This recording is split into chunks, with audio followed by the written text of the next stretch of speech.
Have you ever thought why is it that 95% students who appear for RB examination end up failing in phase 1? कोई rocket science नहीं है ये समझने के लिए कि मेजॉरिटी स्टूडेंट्स फेज़ 1 भी क्लियर नहीं कर पाते हैं. You might be thinking sir seats ही उतनी हैं तो हम कैसे पास करेंगे. But it's not always just about seats, it's also about your preparation. ऐसा वो 5% लोग क्या कर रहे हैं जो 95% लोग नहीं कर पा रहे हैं, जिसकी वजह से वो एग्ज़ाम क्लियर नहीं कर पाते हैं. Let's try and understand that. Now where does this number of 5% come into being, ये कहाँ से आया. मैं एवरेज कुछ लेने वाला हूँ. टोटल एप्लीकेशंस 1 लाख से 2 लाख होते हैं depending upon the number of seats. Average मैंने 1 लाख ले लिया on the lower side. Students appearing in phase 1 is normally somewhere around 50 to 70%. मैंने वहाँ पे मैक्सिमम लिया है जिससे कि हम परसेंटेज और कम कर सकें, because we want ourselves to try and work even harder. तो 70,000 के आसपास लोग हैं जो फेज़ 1 में अपीयर होते हैं. बट फेज़ 1 क्लियर करने वाले लोग 3,000 से 4,000 के बीच में होते हैं डिपेंडिंग अपॉन द सीट्स. तो मैंने 3,000 लिया है. अगर ये भी नंबर लें तो 5% के आसपास बनता है, 4.5 to 5% के आसपास. This tells us very clearly that only 5% of the overall number of students are clearing the examination, the phase 1. phase 2 और इंटरव्यू तो छोड़ दीजिए.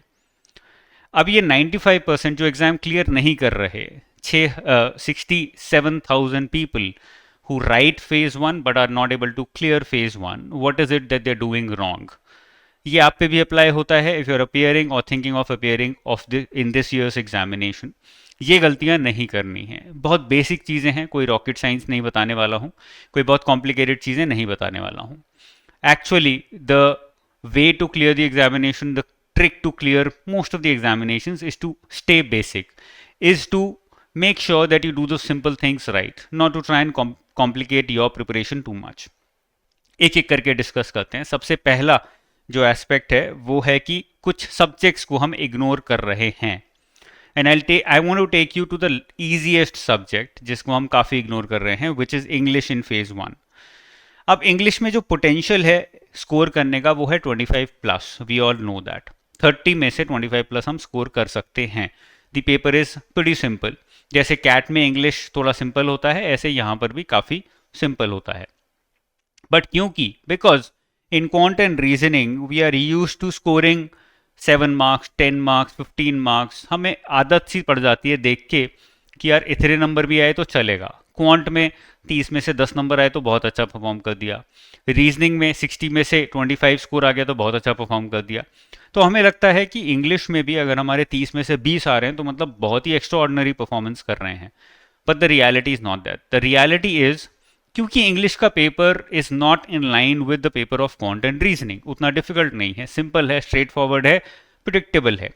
इसीलिए वहां पर 20 का स्कोर अगर आप ला रहे हो, you are getting happy, but it's not a matter of happiness. क्योंकि कंपटीशन में जो एक्चुअली सीरियस एस्पिरेंट्स हैं वो 25+ एक्चुअली लेके आ रहे हैं. तो 5 नंबर 6 नंबर का वो आपसे एडवांटेज वहां पर ले गए. And 5 marks is a lot. जहां पर कट ऑफ हमारी 55, 60, 65 जा रही है आउट ऑफ 200, 5 नंबर बहुत बड़ा डिफरेंस क्रिएट करते हैं. Therefore the first learning is to make sure that you are not underestimating phase 1 English paper. मैं ये नहीं कह रहा बहुत ज़्यादा टाइम लगाओ इंग्लिश की प्रिपरेशन में, बट कम भी मत लगाओ, उसको अंडर एस्टिमेट मत करो. अगर 20 नंबर आ रहे हैं तो खुश मत हो जाओ कि यार क्वांट में तो 10 ही आए थे, यहाँ 20 आए तो बड़े अच्छे नंबर हैं. ऐसा नहीं है, बिकॉज कंपटीशन के बेसिस पे 25 नंबर लाना ज़रूरी है. वेटेज इंग्लिश का 15% है, 30 नंबर का पेपर आता है, और हम एक्चुअली टाइम जो है वो 1 to 2% ही लगा रहे हैं अपनी पूरी प्रिपरेशन का. तो अगर इसको 5% तक भी लेके जाओगे in the way of taking test, मैं ये नहीं कह रहा कि बहुत सारा इंग्लिश पढ़ने बैठ जाओ, but try and take more test of English so that you can take your marks from 20 to 25. अब अगर आपके ऑलरेडी 18-20 मार्क्स आ रहे हैं 30 में से, that means you're above average in English. You just have to work a little smarter, try and take more test, try and get used to English paper, जिससे कि आप 20 को 25 तक लेके जा सको, एक्यूरेसी अपनी बढ़ा सको. So spend a little more time through test. Please don't end up spending a lot of time through reading English. That is not going to help you a lot because you already know the basics. बार बार आप basics पढ़ते रहोगे, कोई point नहीं है. Your objective should be to take out a little more time to take more test in English, जिससे कि आप इंग्लिश में स्कोर अपना ऊपर लेके जा सको। अब एक चीज मैं बताना चाहूंगा, if you feel that you are getting stuck in English at a certain level, कि मैं सर 18-20 पे अटक गया हूं, उससे ऊपर नहीं जा रहा है स्कोर, मैं क्या करूं ऐसा। बहुत सारे स्टूडेंट्स न्यूज़पेपर उठा लेते हैं, न्यूज़पेपर में से प्रेसी लिखना शुरू कर देते हैं, बहुत सारी ऐसी चीज़ें करने लगते हैं, वहां से पढ़ के कॉम्प्रिहेंशन बना लिया, फलाना फलाना। They don't help a lot. I don't agree with a lot of people out there जो ऐसा बोलते हैं कि इससे बहुत हेल्प होती है, एक्चुअल में बहुत ज़्यादा हेल्प नहीं होती है। Pick up standard text that help you a lot more. और यहाँ पर मैं specially I want to throw light on SAT. SAT का एक पेपर होता है 12th के बाद यूएस में, जिसके बेसिस पे आपके यूनिवर्सिटी में, कॉलेजेस में एडमिशन्स होते हैं। उस एसएटी के पेपर में क्वांट और रीजनिंग बहुत आसान होता है, unlike CAT paper in India, but English काफ़ी डिफिकल्ट होता है। But the surprising, I would not say surprising, the fortunate and the good thing about the SAT SAT paper is in English, they focus a lot on concepts. They focus a lot on your understanding of English as a language. They don't focus too much on your vocabulary. They don't focus too much on your reading ability. They focus a lot on your understanding of English, कि आपने एक छोटा सा paragraph पढ़ा, but क्या आपको समझ आया वो पैराग्राफ क्या कहना चाह रहा है। That is the focus area, and that's a good thing, because English में मेजरली अगर आपको अच्छा स्कोर करना है किसी भी लैंग्वेज में, understanding of that language is very important. That is where SAT books come in handy. अब आपको ओरिजिनल बुक्स लोगे तो बहुत महंगी मिलेंगी, बट अमेजोन पे या फिर मार्केट्स में आपको पायरेटेड बुक्स या फिर फोटो स्टेट्स आपको एसएटी बुक्स की मिल जाएंगी। I would recommend you buy those and start using those. The good thing is उसमें आपको जो क्वेश्चंस मिलेंगे वो बहुत ही सिंपल, दिखने में बहुत छोटे और सिंपल होते हैं, बट बहुत कॉन्सेप्चुअल होते हैं। So it will not take a lot of time of yours also. आप प्रैक्टिस करने बैठोगे, आप 1 घंटे में 30-40 रीडिंग कॉम्प्रिहेंशन आराम से लगा लोगे। That is how small they are. एक रीडिंग कॉम्प्रिहेंशन होगा छोटा सा, एक पैराग्राफ का, उसके नीचे बस एक क्वेश्चन होगा, but solving that one question itself takes a lot of energy. Why? Because बहुत कॉन्सेप्चुअल क्वेश्चन है, ऐसा नहीं कि डायरेक्टली उठा के कुछ भी पूछ लिया। That conceptual understanding when you build it up over a period of time through these tests, automatically आपकी अंडरस्टैंडिंग इंग्लिश की इंप्रूव हो जाती है। When that happens, automatically your score will in English will improve. ठीक है ना? So I would recommend going back to the basics, going back to concepts when it comes to English. If you're stuck somewhere around 18-20, उसके आसपास अगर आप अटके हुए हो, बहुत वीक है, then of course you have to go to the basics again. Grammar पढ़नी पड़ेगी, vocabulary improve करनी पड़ेगी, तब आपको वो काम करने पड़ेंगे, but not if your score is already above average. उस केस में आपको अपनी एक्यूरेसी बढ़ानी है, अटेम्प्ट बढ़ाना है, वहां पर सैट की किताब आपको काफ़ी हेल्प करेगी। That is what I believe. Let's come two point number 2, static versus current. अब इनका रेशियो जो है वो काफ़ी सिमिलर, ऐसा नहीं कि बहुत ज़्यादा मेजर डिफरेंस है। स्टैटिक में 120 क्वेश्चंस आते हैं, करंट अफेयर्स में 80 क्वेश्चंस आते हैं। सो 3:2 का रेशियो हो गया, बहुत ज़्यादा मेजर डिफरेंस नहीं है, नंबर 1। नंबर 2, करंट अफेयर्स जो है वो फेज 2 में भी काम आता है। स्टैटिक, क्वांट, रीजनिंग, इंग्लिश आपको फेज 2 में ज़्यादा काम नहीं आएगा। इंग्लिश थोड़ा बहुत काम आता है इन descriptive answer writing, essay writing, but not to that extent. There is no direct relationship between English of phase 1 and English of phase 2. इसीलिए मैं इस 3:2 रेशो को 3:3 या फिर 1:1 ही मानूंगा। That is what I believe. If that is the case, it means that it is time to give equal focus to QRE as well as current affairs. This means that you should not be trying just to clear the cutoff. अगर आप खाली cut off clear करने के बारे में सोचते रहोगे तो कभी भी क्लियर नहीं कर पाओगे। अब स्टूडेंट्स सोचते क्या हैं? Correct me if I am wrong, but a lot of students are thinking this right now. They have been thinking this for the past 6-7 years, क्योंकि मैं कॉन्टिन्यूसली बात करता रहता हूँ स्टूडेंट से। सर किसी तरह से क्लियर कट ऑफ क्लियर हो जाए। क्वांट में सर 7 या 8 नंबर आ रहे हैं, I think that's good enough. मैं ना करंट अफेयर्स में पुल ऑफ कर लूंगा, मैं 40+ करंट अफेयर्स में ले आऊंगा। That's not the right approach. Try and score 40+ in current affairs. I'm not saying not to do that, but at the same time, do not try and score little or less in quant or reasoning. आप उसमें अपना level बढ़ाने की कोशिश करिए। Why? Because the weightage is the same. जितना time आप English, जितना टाइम आप करंट अफेयर्स को दे रहे हो, उतना ही टाइम या उससे थोड़ा सा कम टाइम आपको क्वांट रीजनिंग को देना पड़ेगा। बिकॉज फेज 1 क्लियर नहीं किया तो फेज 2 नहीं दे पाओगे, कोई पॉइंट नहीं है उतना पढ़ने का। Therefore in maths, in quant and reasoning also try and score above average. Above average मतलब क्वांट में 10 से 15 के बीच में स्कोर करने का टारगेट करिए। रीजनिंग में 60 नंबर का पेपर आता है, 30 से 35 स्कोर करने का टारगेट करिए। When you do that then you will come down to 7-8 marks in quant and about 25 to 30 marks in reasoning. अगर टारगेट ही कम करोगे तो और कम नंबर आने वाले हैं। Okay, just because of the ratio or the weightage of these two papers in the examination, current versus static, we have to come to the conclusion कि आपको static portion को ignore नहीं करना है या फिर उसको कम टाइम नहीं देना है। अब क्वेश्चन आता है कि सर टाइम देना है तो कैसे देना है, उसको भी मैं एक्सप्लेन करूंगा। But let's have this understanding clear, let's understand it very very clearly. Do not try to just clear the cutoff when it comes to phase 1. You will never be able to clear the cutoff if you think like that.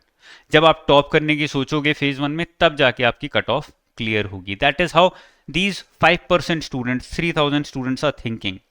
तो it's a lot about mindset also. It's not just about preparing for the exam. अगर आपका mindset सही नहीं है तो आप ये 5% category में स्टूडेंट्स में नहीं आ पाओगे। Okay, let's come to the third point. And the third point is don't know how to cover quant and reasoning. जो मैंने अभी बोला कि ठीक है सर, मैंने आपकी बात मान ली, मुझे समझ आ गया कि क्वांट रीजनिंग को अच्छा खासा टाइम देना है along with current affairs. I don't want और I will not try and trade off quant with current affairs कि मैं करंट में ज़्यादा अच्छा स्कोर करके फेज 1 क्लियर कर लूँगा, मैं वो नहीं सोचता हूँ। बट सर मेरा ये क्वेश्चन भी आंसर कर दीजिए कि क्वांट और रीजनिंग अगर कवर करना है तो कैसे करना है। टोटल 4 लेवल्स हैं इंक्लूडिंग लेवल 0। मैंने 4 लेवल्स इसलिए बनाए हैं क्योंकि जो लेवल 0 है that is about conceptual understanding of maths and reasoning. तो सबसे पहले आप ट्राई करोगे कि मैथ्स और रीजनिंग के कॉन्सेप्ट्स आपके क्लियर हो जाएं।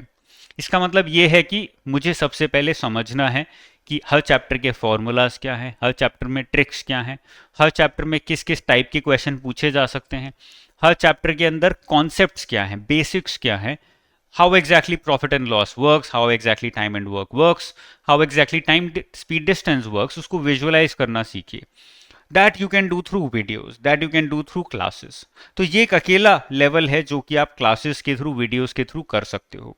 इसके बाद जितने भी लेवल्स हैं ये क्लासेस और वीडियोस के थ्रू ज़्यादा हेल्प नहीं मिलेगी, because quant and reasoning is majorly about practicing. आपको एक बार कॉन्सेप्ट समझ आ गया, फंडे क्लियर हो गए, उसके बाद अगर आपको एक्चुअली क्वेश्चन सॉल्व करना है एग्जाम में तो आपको प्रैक्टिस कर रही है, पहले भी पेपर सॉल्व करना पड़ेगा। अगर आप सोचोगे कि मैं 1000-2000 क्वेश्चन पढ़ के चला जाऊंगा just by watching videos and then I will solve them in the exam, it won't work. Practicing here matters a lot and that is what I've divided into 4 different levels. 4 levels हैं, इनकी मैं बात पहले भी कर चुका हूँ, फिर से कर रहा हूँ। Level number 1 is where you practice chapter wise. मैंने टाइम स्पीड डिस्टेंस चैप्टर उठाया, कॉन्सेप्ट समझ लिए, लेवल 0 मेरा क्लियर हो गया। उसके बाद मैं टाइम स्पीड डिस्टेंस के लेवल 1 पे जाऊंगा जहां पे मैं 30, 40, 50, 100, 200 क्वेश्चन प्रैक्टिस करूंगा। जैसे ही मुझे लगेगा मुझे इस लेवल के क्वेश्चन समझ आने लगे हैं, I am able to solve them in a decent time, then I move to the next level, then I move to difficult questions in that same chapter. तो मैं level 1 सबसे पहले करूंगा where I will try and solve the questions chapter wise. यहाँ पे मैं practice करूंगा, I'm not watching videos, I don't want to spend time on watching videos, I want to instead pick up a pen and paper and practice.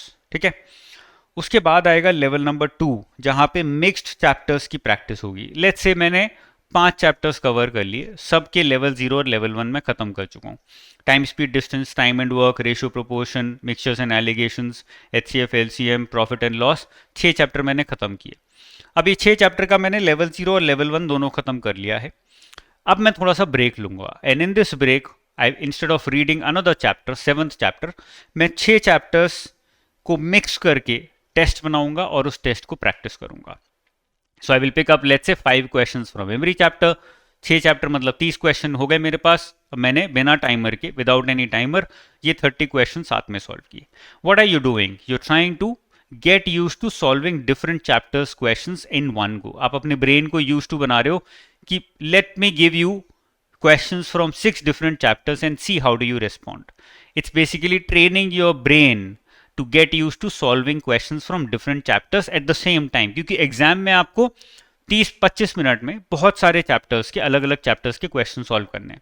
तो आपके brain को बार बार shift करना पड़ेगा। सबसे पहला क्वेश्चन टाइम स्पीड डिस्टेंस का आया, second question DI का आ गया, third question profit and loss का आ गया। Your brain has to shift, you have to get it used to that shift.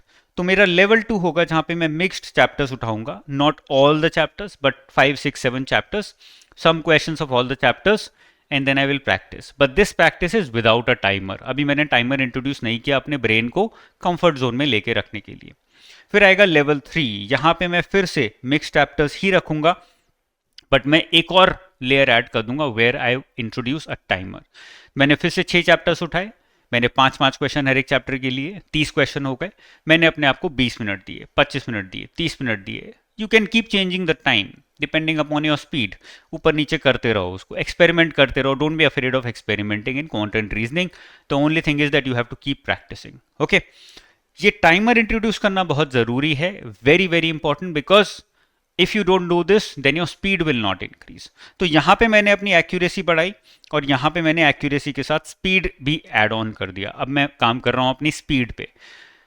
शुरू में क्या होगा, जब स्पीड बढ़ाओगे तो एक्यूरेसी कम होगी। इमीडिएटली यू विल फील कि यार पहले क्वेश्चन सही हो जाते थे, अब गलत हो रहे हैं, बिकॉज प्रेशर आ गया अब आपके ऊपर कि मुझे लिमिटेड टाइम में क्वेश्चन सही करना है। बट धीरे धीरे धीरे धीरे you will start getting used to it. क्या होगा, आपकी स्पीड भी मेंटेन होगी और धीरे धीरे एक्यूरेसी भी बढ़ने लगेगी फिर से। That is level 3। And level 4 is the last level, जो एग्जाम से 1 महीने 1.5 महीने पहले इंट्रोड्यूस होता है, जिसमें आपने पूरा क्वांट उठाया। मैंने सारे सब्जेक्ट्स, सारे टॉपिक्स उठा लिए क्वांट के, और मैंने एक टेस्ट बनाया, या फिर ऑनलाइन बहुत सारे टेस्ट अवेलेबल होते हैं, वो मैंने टेस्ट उठाया जिसमें सारे चैप्टर्स के क्वेश्चंस मिक्स हैं। और मैंने टाइमर के साथ, once introduce the timer you never remove it, क्योंकि अब आप एक्यूरेसी और स्पीड दोनों पे काम करोगे। तो मैंने टाइमर के साथ 25 मिनट में ट्राई किया कि मैं इस पूरे पेपर को सॉल्व करूं। This is your level number 4। When you do this enough number of times, जब आप ये करते रहोगे करते रहोगे करते रहोगे, तो धीरे धीरे धीरे धीरे you will start seeing the results. It won't happen in a day, it won't happen probably in a month, it take some time, 2-3 महीना लग जाता है, but it is worth it, because once you have reached that level, आप नीचे नहीं आओगे immediately, you will remember it for a long time. 1-1.5 साल 2 साल आप नहीं भूलोगे उसको। ठीक है, let's come to the last point, which is to prepare phase 1 and phase 2 separately. This is a major mistake that majority of the students are making. They make it every year and they're going to make this mistake even this year.